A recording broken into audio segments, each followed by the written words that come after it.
आओ बेटा,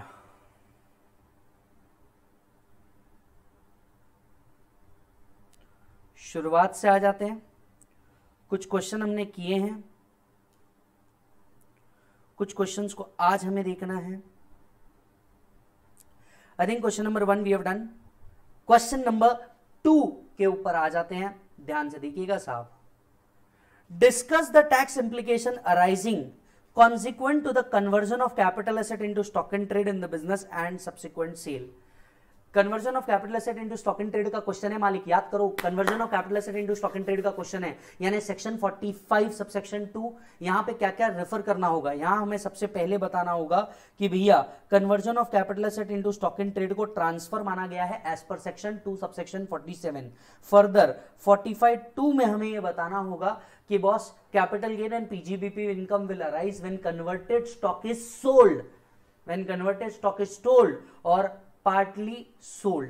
The fair market value as on the date of conversion will be treated as full value of conversion, full value of consideration for the purpose of capital gain. Further, out of business income, sale value must be reduced by the fair market value as on the date of conversion in order to arrive at PGBP. याद आ रहा है? Check कीजिएगा। The conversion of capital asset into stock and trade. The conversion of capital asset into stock and trade is treated as transfer under section 247. It would be treated as transfer in the year in which capital asset is converted into stock and trade.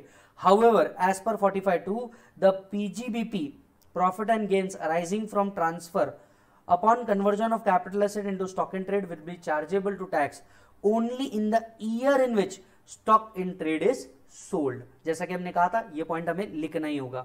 For the purpose of computing capital gain in such case, the fair market value of capital asset as on the date it is converted into stock in trade shall deem to be full value of consideration, shall deem to be full value of consideration। Upon subsequent sale of such stock in trade, business profit would arise. The business income chargeable to tax will be difference between the price at which the stock is sold and the fair market value as on the date of conversion of capital asset into stock in trade। देख लीजिए sir,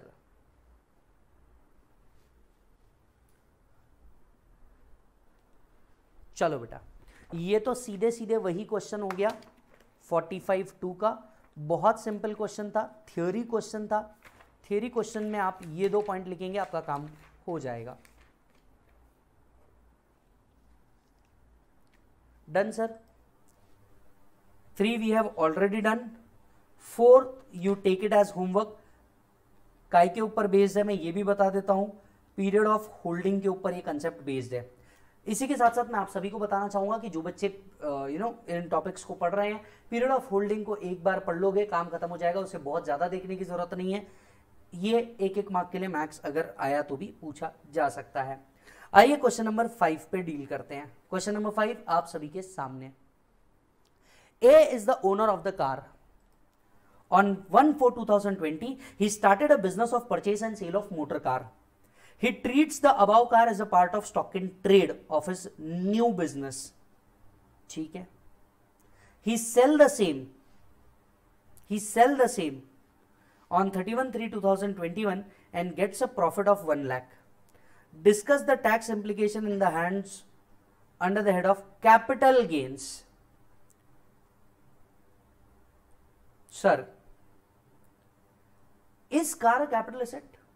Answer is no, it's a personal asset. Since car is a personal asset, conversion or treatment of the same as stock in trade will not be trapped by provision of 45(2). Hence, A will not be liable to capital gains. Sir, but it is a conversion of capital asset into stock in trade, ना? हाँ, वापस से बोलो, क्या कहा आपने? Conversion of capital asset into stock in trade. Car is for personal effect ना, personal effect को आप स्टॉक इन ट्रेड में कन्वर्ट करोगे, इस पे कैपिटल गेन नहीं आता। कैपिटल एसेट को स्टॉक इन ट्रेड में कन्वर्ट करोगे, इस पे कैपिटल गेन और पीजीबीपी आएगा। क्वेश्चन को ध्यान से देखना, क्वेश्चन बड़े प्यार से ड्राफ्टेड है। क्वेश्चन कह रहा है पर्सनल इफेक्ट को आप क्या में कन्वर्ट कर रहे हो, स्टॉक इन ट्रेड के अंदर में कन्वर्ट कर रहे हो। बुलाती है मगर जाने का नहीं। क्वेश्चन को फिर से एक बार देखो।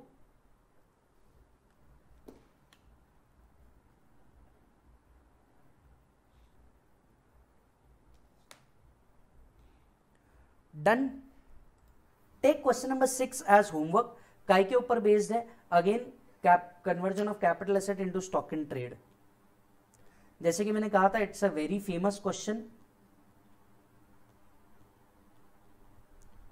इसे सेल्फ कर लीजिएगा, बड़ा इजी है। Question number 7 based on section 47। Section 47 क्या थे बेटा? Transactions which are not regarded as transfer. आइए रीड कीजिए क्वेश्चन को, क्वेश्चन को रीड कीजिए।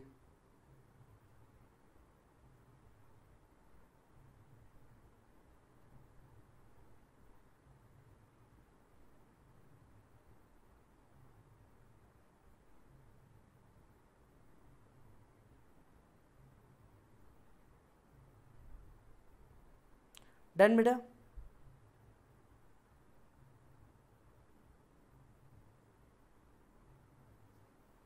Check.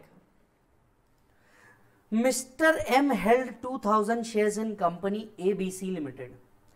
This company amalgamated with another company during the previous year. Under the scheme of amalgamation, M was allotted the shares in the new company. जरा सोच के देखिए, M के हाथ में एक्सचेंज हुआ, यस, न्यू कंपनी के शेयर्स मिले in lieu of old company, but it is under the scheme of amalgamation. Amalgamation में अगर शेयर होल्डर को कुछ मिला, डीमर्जर के अंदर में अगर शेयर होल्डर को कुछ मिला, it is not regarded as transfer, not liable to capital gain, section 47।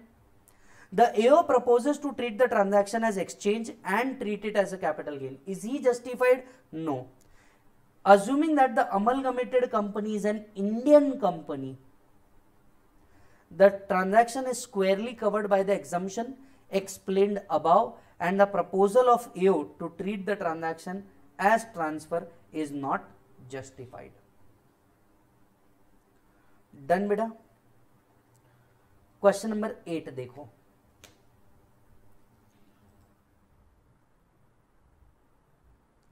Question number 8 देखो।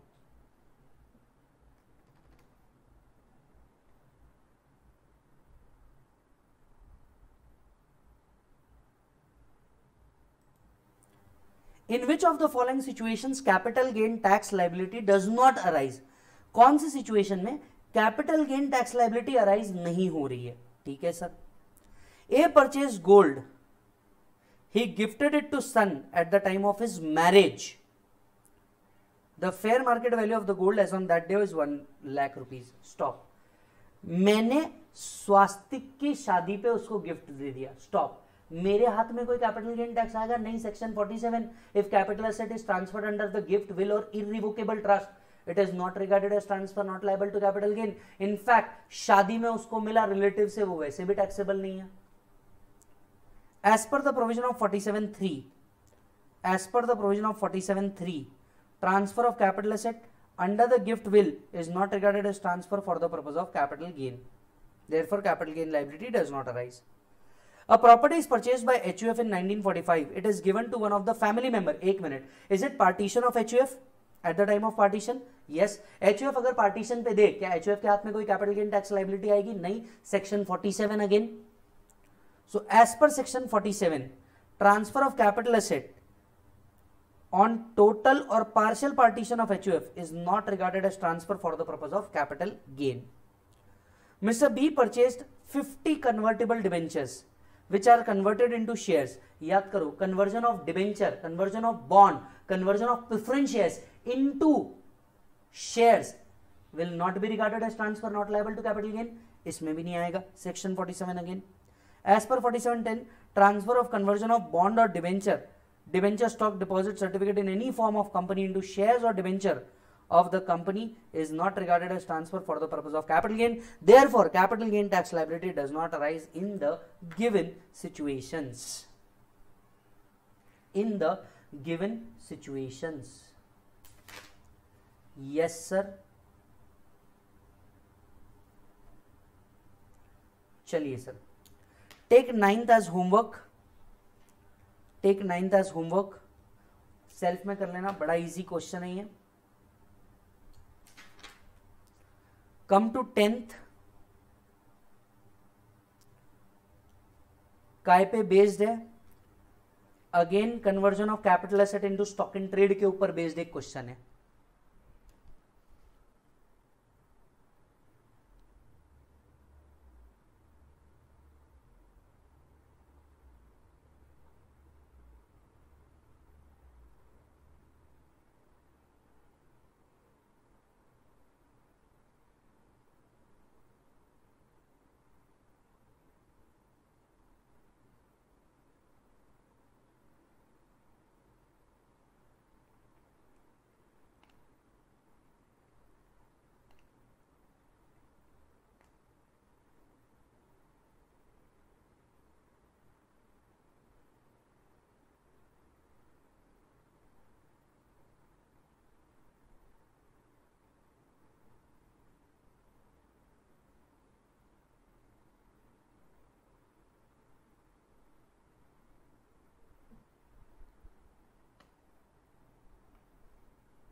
Done.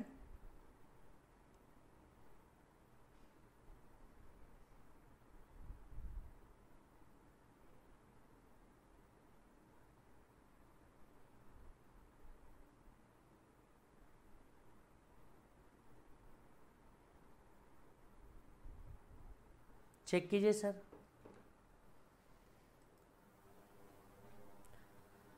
Mr. A convert his capital asset acquired for 50,000 in 3 into stock in trade in November 16. November 16 में ही convert हो गया था. The fair market value as on that day is 450.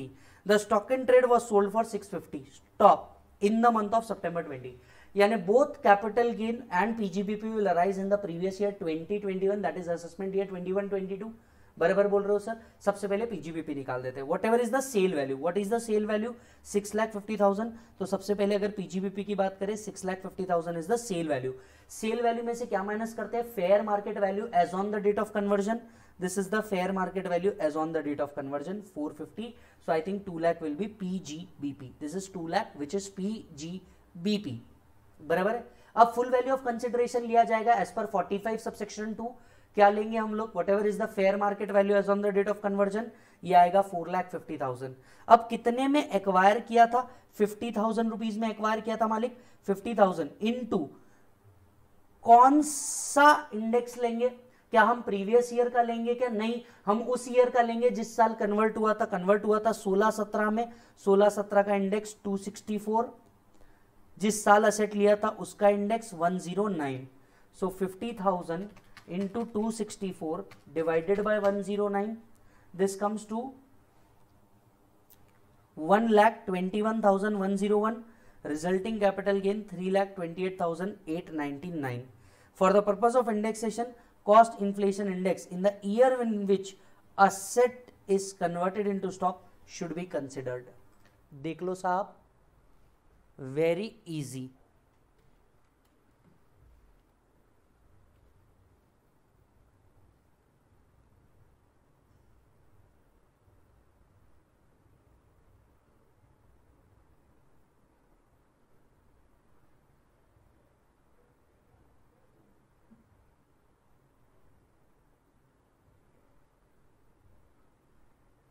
Done मालिक. आ जाओ. Question number 11, 12, 13 we have already done. 14.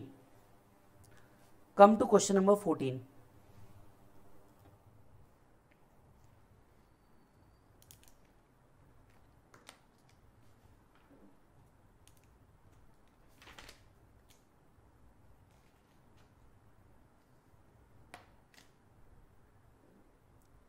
Now this question is based on conversion of debenture into shares.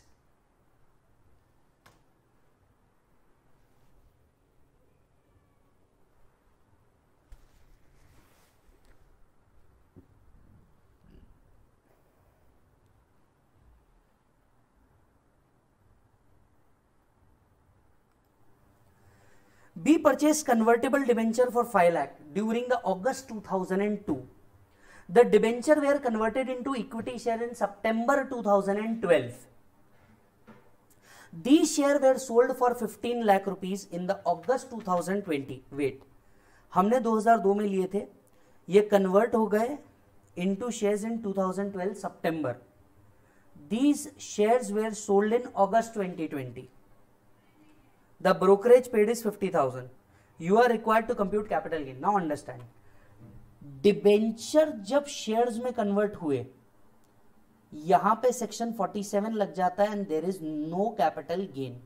But shares जब क्या किए, सेल किए, अब यहां पे तो कैपिटल गेन आएगा, कंफर्म आएगा मालिक. ये हुआ point number 1. Point number 2, period of holding कहां से पकड़ा जाए. जो शेयर्स आप सेल कर रहे हैं, इसका पीरियड ऑफ होल्डिंग कहां से पकड़ा जाए, शेयर्स से पकड़ा जाए या जहां से डिबेंचर लिया था वहां से पकड़ा जाए, फ्रॉम डिबेंचर. आप खुद सोच के देखिए, अगर आप शेयर होल्डर होंगे तो आप क्या बोलोगे, मैंने तो कन्वर्टिबल डिबेंचर लिया था, शेयर्स कोई ट्रांसफर थोड़ी ना हो रहा है जो मैं शेयर्स से लूंगा, मैंने तो डिबेंचर लिया था, डिबेंचर ही कन्वर्टिबल डिबेंचर था, वो ट्रांसफर नहीं था, इसी के लिए तो डिबेंचर से काउंट किया जाएगा. सो पीरियड ऑफ होल्डिंग कहां से काउंट किया जाएगा, जहां से आपने डिबेंचर होल्ड किया वहां से काउंट किया जाएगा. मैं कोई ट्रांसफर थोड़ी नहीं कर रहा था यहां पे कन्वर्जन पे. यस और नो.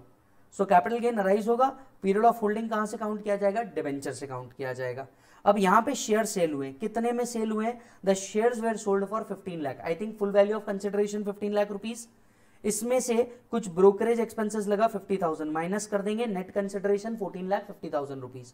एक मिनट. अब इन शेयर्स की कॉस्ट क्या पकड़ी जाए, ऑब्वियस सी बात है जो डिबेंचर की कॉस्ट होगी वही शेयर्स की कॉस्ट होगी, क्योंकि शेयर्स के लिए हमने सेपरेटली तो कुछ पे नहीं किया होगा, तो डिबेंचर की जो कॉस्ट होगी वो शेयर्स की कॉस्ट हो जाएगी. अब यहां पर डिबेंचर हमने कितने में लिया था मालिक, 5 लाख रुपीज में लिया था, दैट टू इन 2002, मतलब इंडेक्सेशन का बेनिफिट मिलेगा. डिबेंचर पे इंडेक्सेशन का बेनिफिट नहीं मिलता, पर शेयर्स पे तो मिलेगा, क्योंकि हम जो सेल कर रहे हैं वो शेयर्स है. सो 5 लाख इंटू 301 डिवाइडेड बाय, जहां से शेयर्स कन्वर्ट हुए थे वहां से लूं या फिर 105 लूं, 105 जहां से डिबेंचर लिया था. सो 5 lakh into 301 divided bye 105, 14,33,333. This comes to 14,33,333 and resulting long-term capital gain 16,667. For determining period of holding, capital asset being shares of a company which becomes the property of assessee by way of conversion of debenture, the period of debenture before conversion is also considered.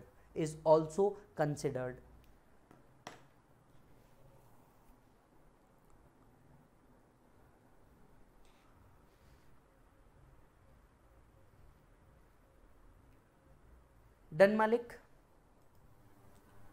Question number 15, इसको pending रखो, इसको after PGBP solve करना.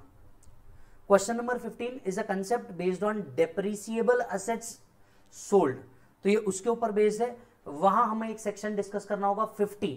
Section 50 कई books के अंदर में capital gain में आपको देखने को मिलेगा, तो हम लोग इसे कैपिटल गेन में न डिस्कस करके पीजीबीपी में डिस्कस करते हैं. जब हम आपको डब्ल्यूडीवी कैसे निकालना है, डब्ल्यूडीवी कैसे फॉर्म होता है, वहां हम इसे डिस्कस करेंगे. So section 50 which is a common section in PGBP and capital gain, we will discuss in wait PGBP. Question number 16 आप ही के लिए बना है.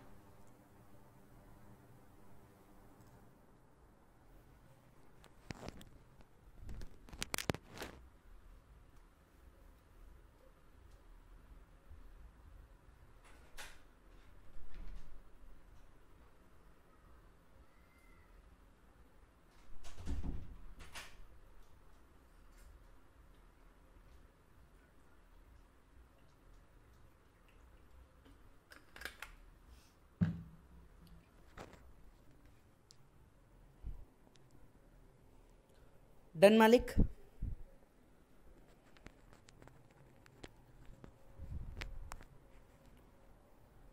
Their study material question. X purchases a house property in 1993 for 5,25,000 and amount of 175 was spent on the improvement and repairs of the property in March 1997. Wait a minute. This concept is based on section 51 for feature of advance. For feature of advance के ऊपर ये question based है. Property 1993 में आई थी और उस पर improvement 1997 में हुआ था। ये इंप्रूवमेंट का बेनिफिट मिलने वाला है क्या? नहीं, any improvement prior to 2001 is ignored, ignore हो जाएगा ये। The property was proposed to be sold to Mr. Z in the month of May 2007 and an advance of 40,000 is received by him. एक minute, this advance is prior to 1/4/2014। ये advance prior to 1/4/2014 है, मतलब cost fair market value या WDV में से reduce होगा and then indexation compute होगा। याद है तो अपन ने भयानक तरीके से इसको फास्ट ट्रैक में डील किया मालिक। As entire money was not paid on time, X forfeited the advance and thereafter subsequently sold the property to Y in the month of March 2021 for 52 lakhs। कितने में मालिक? 52 lakhs में cell हुआ। The fair market value of the property was 11,90,000 and stamp duty is also given. This is an amendment based question. Mark this question as important. Fair market value 1190 है और stamp duty value 10,20,000 rupees है। जरा check कीजिएगा वाला, कोई amendment आया है क्या फाइनेंस एक्ट से? हाँ। What will be the capital gain chargeable to tax? सबसे पहले ये देखो, कैपिटल गेन के लिए चाहिए फुल वैल्यू ऑफ कंसिडरेशन। कितना है full value of consideration? Is it 52 lakh rupees? क्योंकि यही सेल हुआ है, सो 52 लाख रुपीज बराबर है। इसके बाद एक्सपेंसेस ऑन ट्रांसफर दिया नहीं है, कॉस्ट या इंडेक्स कॉस्ट, इंडेक्स कॉस्ट आएगा। वेट, आपने कितने में एक्वायर किया था? 5,25,000।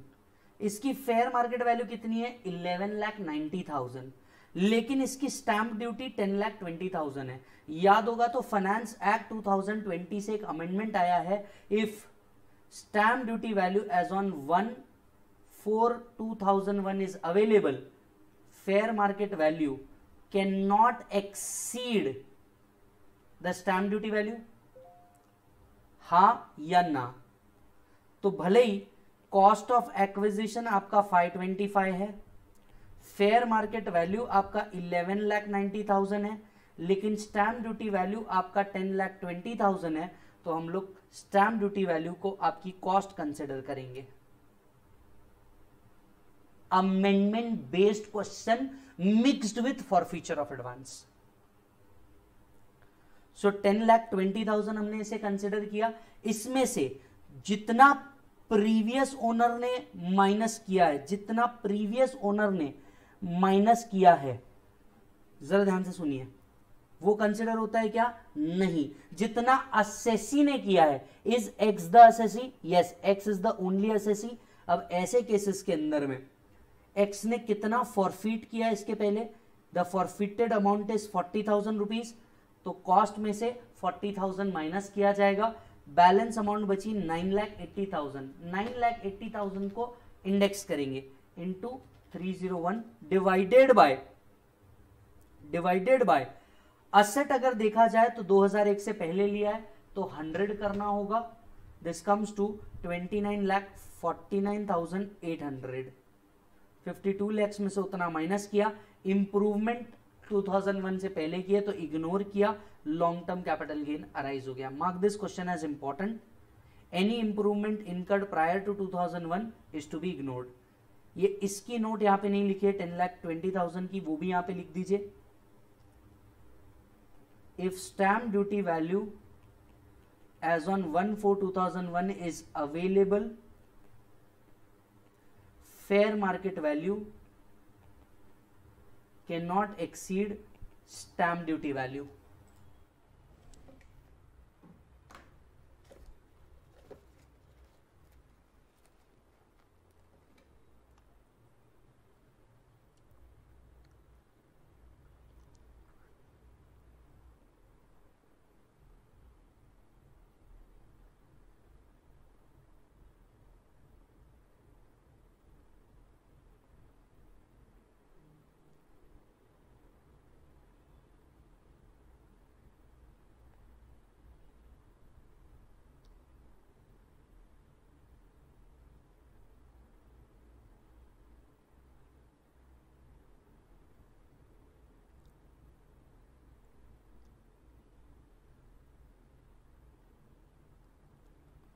डन मालिक?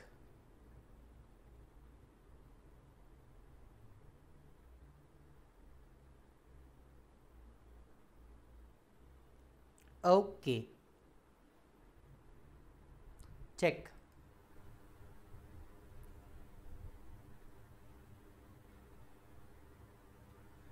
17th we have already done. 18th you take it as homework. Again a question, it's a past examination question which is based on conversion of capital asset into stock in trade. ये आपके study material का भी question है, ये past examination का भी question है.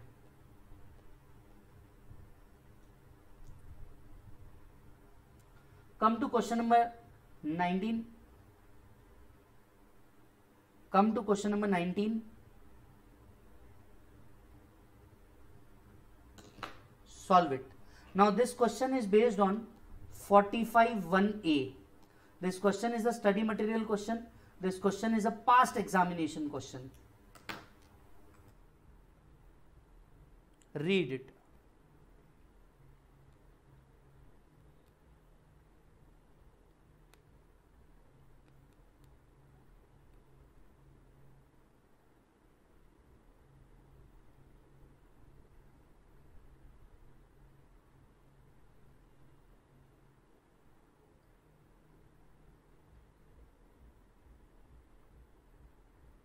Done, Malik?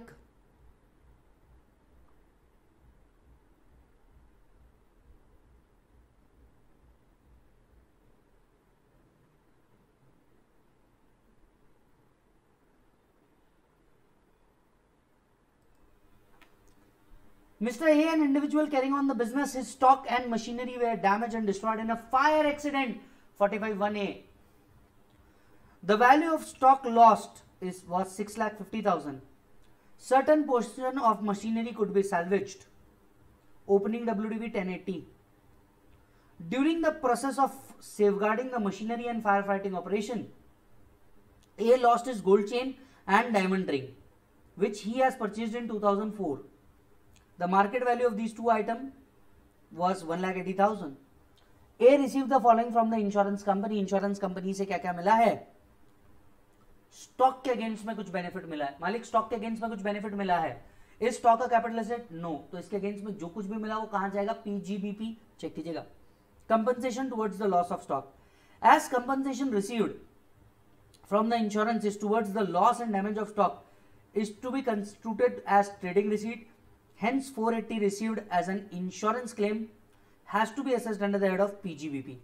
The assessee can claim the value of stock destroyed by fire as a revenue loss eligible for deducting while computing the income under the head of PGBP. अच्छा जी, check. Towards the damage of machinery 6 lakh rupees. अच्छा, machinery के damage से 6 लाख रुपए receive हुए. 6 लाख रुपए जैसे he received हुए, आपको ये अमाउंट कहां टैक्सेबल हो सकती है सर? ये अमाउंट टैक्सेबल हो सकती है कैपिटल गेन के अंदर में, because plant and machinery capital asset थे.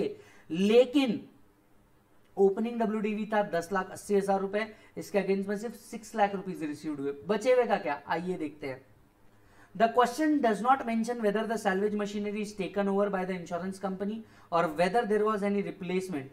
Assuming that the salvage is taken over and there was no fresh addition, the block of machinery will cease to exist. Therefore, 480 being excess of WDV over the insurance compensation will be assessable as short-term capital loss. Gold chain and diamond ring के against में 1,80,000 rupees received हुए. एक minute, is gold chain and diamond ring का capital asset? Yes, jewellery is a capital asset which is covered in the exceptions to personal effects liable to capital gain. Gold chain, diamond ring are envisaged as under section 2 subsection 14. They are not personal effect which alone are to be excluded.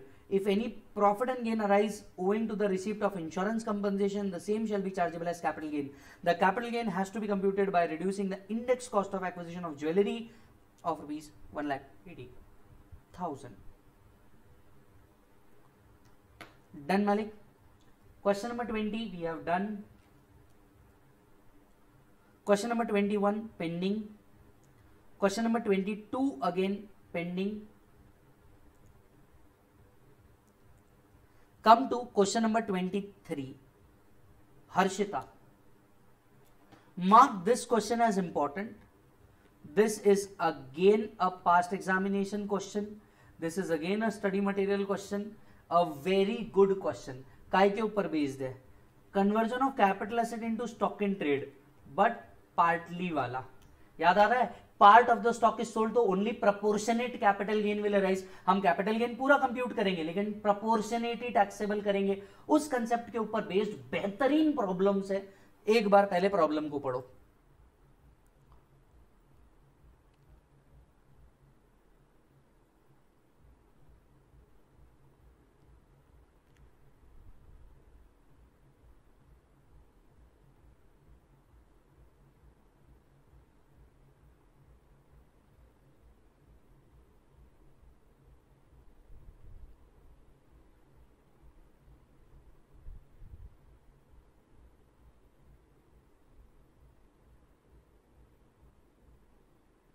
Done, Malik?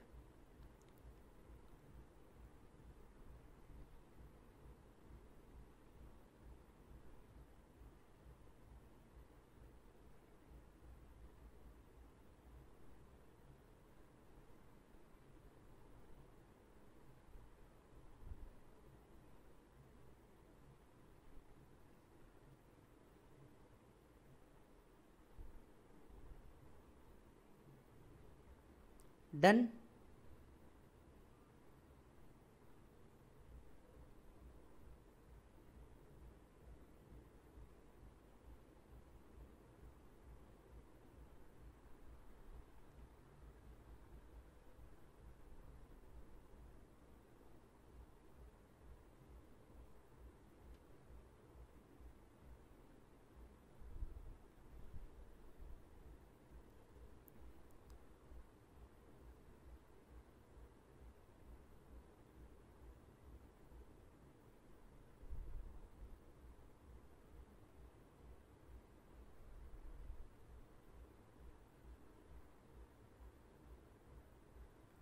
Check. Harshita purchased a land at a cost of 35 lakh for the financial year 3-4, held the same as capital asset till 31st March 20. She started her real estate business on 1st April 20 and converted the said land into stock in trade on the set date when the fair market value was 210 lakhs. I think this information is of relevance. She constructed 15 flats of equal size, quality, dimension and the cost of construction for each flat. This is again relevant. Cost of construction of each flat is 10 lakh. Construction was completed in February 21. She sold 10 flats. Stock को cell किया. She sold 10 flats at 30 lakh per flat in March 21.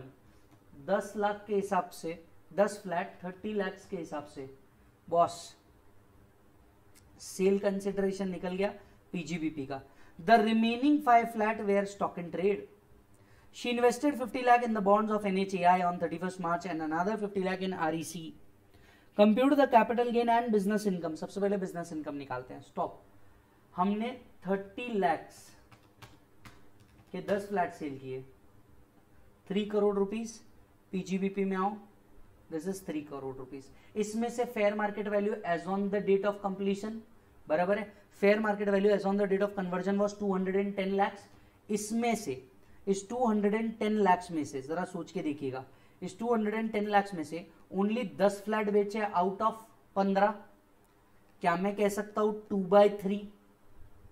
क्या मैं कह सकता हूं 2/3? बस वही किया है, देख लो. ये 210 इंटू 2/3 ये 1 करोड़ 40 लाख रुपीस माइनस होगा. प्लस घर को बनाने की कॉस्ट लगी होगी. 10 फ्लैट बेचे हैं, हर फ्लैट को बनाने के लिए 10 लाख रुपए लगे, मतलब 1 करोड़ अगेन यहां माइनस होंगे. तो पीजीबीपी आया 60 लाख रुपीस. अब आते हैं किसके ऊपर? कैपिटल गेन के ऊपर. कैपिटल गेन हम उस ईयर में टैक्स करेंगे जिस ईयर में कन्वर्टेड स्टॉक इज सोल्ड और पार्टली सोल्ड. कैपिटल गेन पूरा का पूरा निकलेगा. Fair market value as on the date of conversion पूरा आएगा. इसमें से इंडेक्स्ड कॉस्ट पूरी माइनस होगी 35 लाख इंटू 301 डिवाइडेड बाय 109.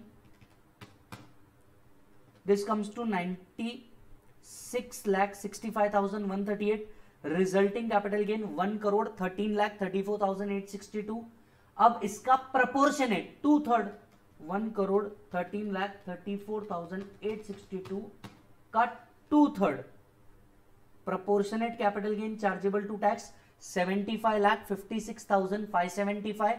इसमें से 50 लाख के बॉन्ड आने चाहिए आरईसी, भले 1 करोड़ के बॉन्ड खरीदे हो, but maximum deduction is restricted to 50 lakh, इसीलिए 50 लाख माइनस होंगे। रिजल्टिंग कैपिटल गेन आपके सामने।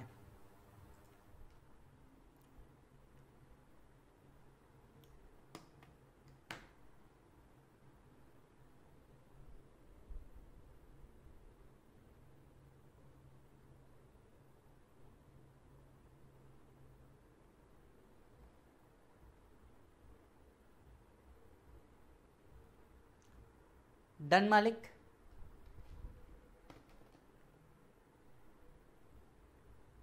एक एक चीज का यहां पे एक्सप्लेनेशन लिखा हुआ है। 24 we have already done. Come to 25, solve it.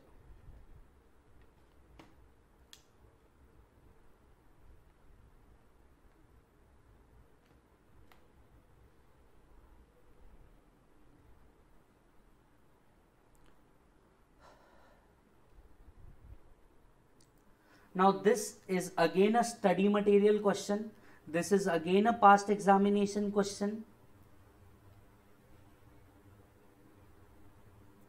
Mister, अच्छा ये काय के ऊपर बेस्ड है? 50B स्लम सेल के ऊपर बेस्ड एक क्वेश्चन है। Mister A is the proprietor of Akash enterprises having 2 unit, transferred one of the unit in slump sale at a total consideration of 25 lakh. It was started in 2005, मतलब जो भी gain आएगा वो long term होगा because more than 36 months old हो गया।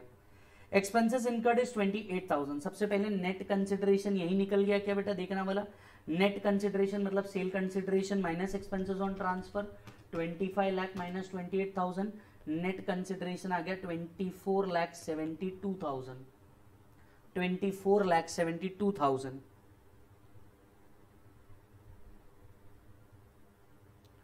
Done बेटा? आओ बैलेंस शीट देखते हैं इसकी बैलेंस शीट देखते हैं। आपको बिल्डिंग दिख रही है, मशीनरी दिख रही है, डेटर्स दिख रहे हैं, असेट दिख रहे हैं। यहां रिवैल्यूएशन रिजर्व दिख रहा है जो बिल्डिंग के लिए आया है, ठीक है। Revaluation reserve is created by revising upward the value of building. याद होगा तो जब भी हम 50B निकालते हैं slump sale, net consideration minus net worth होता है। नेटवर्थ का मतलब होता है टोटल असेट्स माइनस लाइबिलिटी, बराबर है? Total assets minus liability. Total assets में हम क्या करते हैं बताओ? डेप्रिसिएबल असेट को WDV पे लेते हैं और अदर असेट्स को बुक वैल्यू पे लेते हैं। सबसे पहले अगर हम बिल्डिंग की बात करें, since balance sheet is as on the particular date only, building को लेंगे 9 लाख रुपीस पे, मशीनरी को लेंगे 3 लाख रुपीस पे, डेटर्स को लेंगे 1 लाख रुपीस पे, other assets no individual value has been considered, that's okay. Other asset of unit 1 includes patent acquired on 1/7/2018 on which no depreciation has been charged.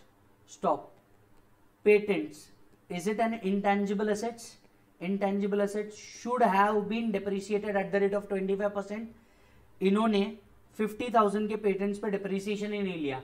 And for your kind information, depreciation is mandatory as per section 32। तो यहां पे other assets के पहले 1 लाख रुपए तो आप ले ही लो, patents को अलग से डील करो। पेटेंट्स कब एक्वायर किए थे? 1/7/2018 को कितने में एक्वायर किए थे? 50,000 less depreciation for the purpose of 18-19 at the rate of 25%।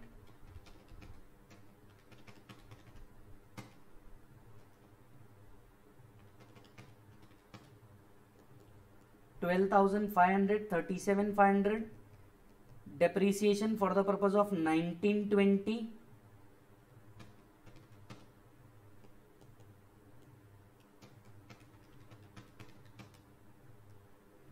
9375.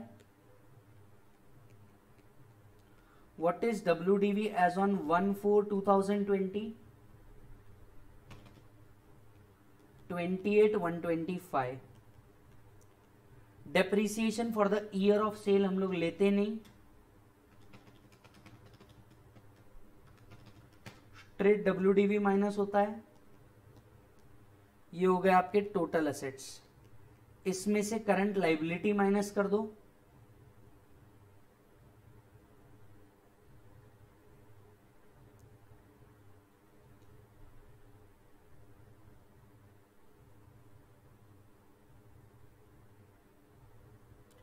Bank loan का 70%, 1,40,000. ट्रेड क्रेडिटर्स का 25%,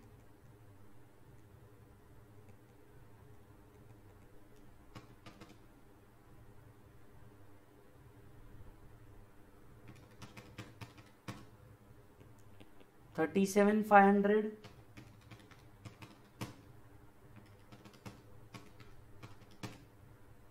One to 50,625. This comes to your net worth. 1,250,625 is your net worth.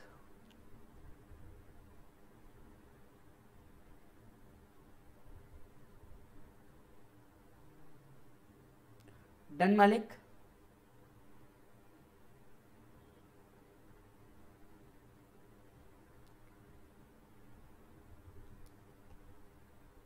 for 24,72,000 minus 12,50,625, 12,21,375 becomes your long term capital gain.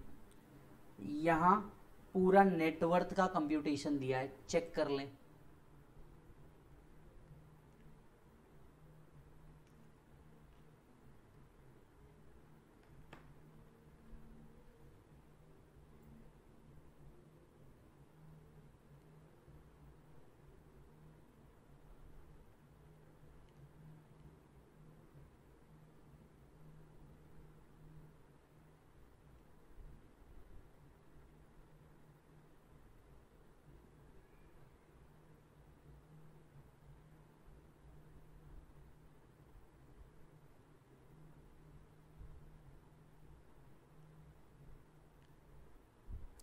Done मालिक?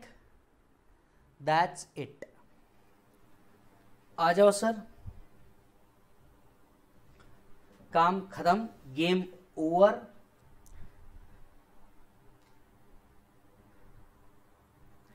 Twenty 26 को आप homework लेंगे. 26 को आप homework लेंगे. Again conversion of capital asset into stock and trade का एक question है. ये कपल ऑफ टाइम्स पूछा है, इसलिए आपकी बुक के अंदर में दिख रहा है couple of times. Is that done? Yes. तो आज हम लोग यहीं रुकते हैं और अब बढ़ेंगे इसके आगे. आज का दिन यहीं खत्म करते हैं.